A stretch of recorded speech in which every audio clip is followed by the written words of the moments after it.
तर बघता बघता श्रावण महिन्यातला चौथा म्हणजे शेवटचा सोमवार सुद्धा आला आणि आपण चौथ्या सोमवारी कोणती शिवामूठ अर्पण करायची आणि काय मंत्र म्हणायचा, तसंच ती शिवामूठ किती वेळेस अर्पण करायची ते माहिती आहे का? चला मग जाणून घ्या. तर या दिवशी आपण लवकर उठून आंघोळ करून स्वच्छ वस्त्र घालायचे आहे. त्याच्यानंतर घरामध्ये तसंच आपल्या देवघरामध्ये गंगाजळ किंवा गोमूत्र शिंपडून घ्यायचं आहे.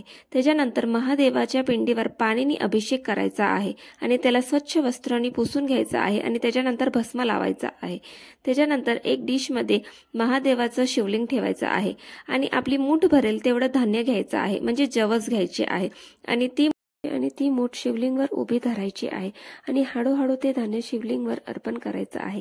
हे धान्य अर्पण करताना आपला हा मंत्र म्हणायचा आहे, शिवा शिवा महादेवा माझी शिवामूठ ईश्वरा देवा. शिवामूठ 3 वेळास किंवा 1 वेळा सुद्धा अर्पण करू शकतो. तर शिवामूठ म्हणजे आपण मूठभर धान्याचे शिवलिंगवर अर्पण करतो त्याला शिवामूठ असं म्हटलं जातं. श्रावण महिन्यातल्या दर सोमवारी वेगवेगळी शिवमूठ असते. नवविवाहित स्त्रिया लग्नानंतर पहिले 5 वर्ष सलग शिवमूठ व्हावी अशी पद्धत सुद्धा आहे.